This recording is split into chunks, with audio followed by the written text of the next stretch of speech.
abanti, gago? Bakit mo hinahanap si BP Sara? Para mag-swimming kasama mo sa baha? At tupagin mo, putang ina ka kung bakit ang baha dyan hanggang dito sa distrito mo. Ano pa kaya alam ni BP Sara sa batang ina yun na sa kanyang budget? Wala ka sa budget, 3 taon na may budget si Sara. May budget sa ngayon. Kayo ang may mga budget, mga putang ina nyo, kayo nabibigay bilang silo nyo pero ninakaw nyo. Yes, ang kaya wala ka pakialam si BP. Ha? Ano pakialam niya bakit bumaha ang mga distrito sa bilang sing Iloy nga Pilipinas? Yes. Kayo ang binigyan ng pera para maglagay sa mga simento kag mga lahat-lahat to prevent the flood. Anong nangyari? Ngayon putang ina may baha, kailangan mapasunsyo si BP Sara. Nung nagbigayan di puta budget, wala siya kahit piso. Yung tang mabanti gago. Satanas, pedophilia. Ayan, another shooting incident na naman sa isang eskwelahan. Ateneo de Zamboanga.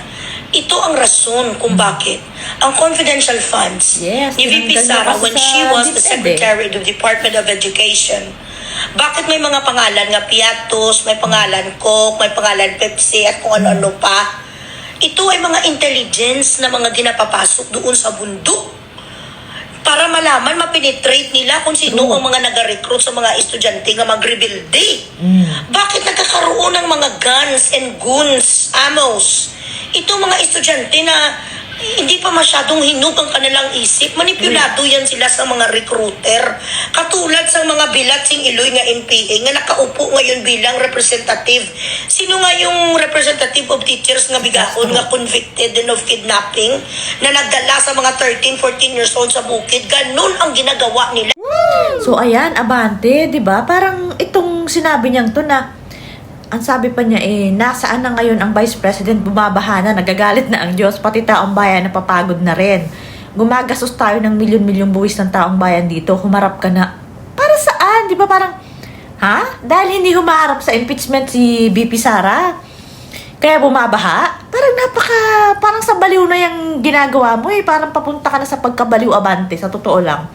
Akalain mo yan, si BP Sara ang gaganyanin mo dahil bumabaha, hindi mo, sa halip na asikasuhin mo yung baha dun sa area mo. Si BP Sara, ang sasabihan mo ng ganyan, samantalang, di ba nga sabi nga Anthony Iloy, nung nagbigayan ng budget, sinong may budget, di ba kayo? Si BP Sara talagang konting-konti lang yung binigyan niya nga, pero konting-konti lang, halos ayaw pang bigyan. Tapos ngayon na pumabaha, sasabihin nung galit na ang Diyos, tapos si BP Sara ang gaganyanin mo, ewan ko anong klase ka, pero, ano yan may nag-uutos sa'yo o kaya takot na takot ka talaga na maging presidente yan. Kasi lagot ka talaga Sa sunod na election, malamang hindi ka naman talaga mananalo. Hindi ka na nga nanalo Ikaw yung buhayang natalo na nakapwesto pa rin dahil sa kakapal ng pagmumukha mo, abante. Akalain mo yan. At saka, yung impeachment court, kaya nga yun may mga abogado kasi hindi naman talaga kailangan humarap si BP Sara. Pwede namang hindi humarap. Ikaw lang talaga, ewan ko ba, sa bagay, sabi nga ni Atty. Rowena, hindi ka naman kasi abogado kaya wala kang alam sa ganyan At saka, yan, sarili mo lang yan. Ewan ko ba't ganyan ang takbo ng utak nitong matandang to. Pastor pa naman, no? Uy, abante, gago. Bakit mo hinahanap si BP Sara? Para mag-swimming kasama mo sa baha? At tupagin mo, putang ina ka kung bakit ang baha dyan hanggang dito sa distrito mo. Ano pa kaya alam ni BP Sara sa batang ina yun na sa kanyang budget? Wala ka sa budget, 3 taon na may budget si Sara. May budget sa ngayon. Kayo ang may mga budget, mga putang ina nyo, kayo nabibigay bilang silo nyo pero ninakaw nyo. Ang baha, wala ka pakialam si BP. Yes, ha? me. Ano pakialam niya bakit bumaha ang mga distrito sa bilang sing Iloy nga Pilipinas? Kayo ang binigyan ng pera para maglagay sa mga simento kag mga lahat-lahat to prevent the flood. Nadamay pa ang Diyos, ano nangyari? Ngayon putang ina may baha, kailangan mapasunsyo si BP Sara. Nung nagbigayan di puta budget, wala siya kahit piso. Yung tang mabanti gago. Satanas, pedophilia. Ayan, another shooting incident na naman sa isang eskwelahan. Ateneo de Zamboanga. Ito ang rason kung bakit ang confidential funds ni VP Sara when she was the Secretary of the Department of Education. Bakit may mga pangalan nga Piatos, may pangalan Coke, may pangalan Pepsi at kung ano-ano pa. Ito ay mga intelligence na mga ginapapasok doon sa bundok para malaman, mapenetrate nila kung sino ang mga nag-recruit sa mga estudyante nga mag-rebelde. Bakit nagkakaroon ng mga guns and goons, amos? Ito mga estudyante na hindi pa masyadong hinug ang kanilang Yes, isip. madali Manipulado pang yan sila sa mga madali pa yung recruiter. ma-recruit. Katulad Kaya sa dapat mga talagang bilatsing Iloy nga NPA may nga nakaupo ganyan. ngayon bilang representative. Sino nga yung representative of teachers Si nga Castro. bigahon nga convicted din of Dapat din kidnapping nakukulong na eh. na nagdala sa mga 13, 14 years old sa bukid. Ganun ang ginagawa nila. Shout out lang dyan sa Tulfo Brothers. Naku po, Tulfo Puro lang Brothers, pala isa kayong pa yan. dalawang ngaw-ngaw. Wala din pala kayong binakbak. True. Napaka-obvious na ng mga drama nyo. Takot na takot kayo sa flood control scandal. Dumapatay ang duwa ka mga ihudi puta. Numero uno mga mapaglinlang. True. Puro lang kayo pala noon. Mura lang nga mura kay Ontiveros. Mura nga Wala mura kay paninindigan. Pangilinan. Tapos ngayon ang ending sa mga diputang. Totoo, wala pala kayo paninindigan. True, wala talaga. Wala kayong integridad. True. Dalawa kayo ka mga magkapatid, mga Nahabaran pareho, kayo sila mga ngayon. makiskalawag. Nag-isprekitik ang mga bilatsing Iloy, akala nating pag-asa ng bayan. Naku Yung po. di ka mga magnanakaw. Kayo pala, numero uno, bilatsing Iloy, kabayaran. Simulat sa pool, nung broadcaster pala kayo, bayaran na kayo. Balik kayo doon. Putang ina nyo sa mga kabit-kabit sa mga Yes. TV station, wag kayo sa Senado. Grabe ang pagka-plastic Eto ni pa. Linugaw bilatsing Iloy. Lahat, yes. Diyos me. Tumanggap ka na sa 500 million, wala gani namin Yun lang pala ang kung katapat ninanong mo, 500 million para nag-inarte sa ka pa. musiliyos ang asawa mo, 500 million. Mukhang pera ka din linugaw. Hindi mo kami madala-dala True. sa Mukhang pera I have pala. 3 daughters. All of them are girls. The mortal enemies today turned into best friends. Yes. And the plot thickens. Itong sinasabi natin na Halatang basta halata. ganing pera bilatsing Iloy kahit ano pa kamortal na mag-away ang mga ihudi puta. Yes, mga walang paninindigan Gaamiguhay ng mga sila dilaw na dahil yan. sa pera. Walang Tiklawan. maniwala sa iyo. One day before soda. Pera lang at pwesto ang Grabe gusto ang promotion ni Lenny Linogaw kay BBM. So, ibig sabihin, hindi ka pro-people. True. Ibig sabihin, hindi mo mahal ang Pilipinas dahil grabe ang mga bahao.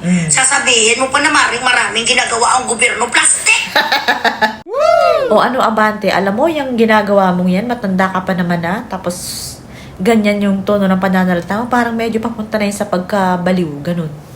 Kasi akalain mo yan, bumabaha, si BP Sara ang pagtitripan mo. Ano yan, trip mo lang ba talaga yan? Sumisinghot ka na rin ba?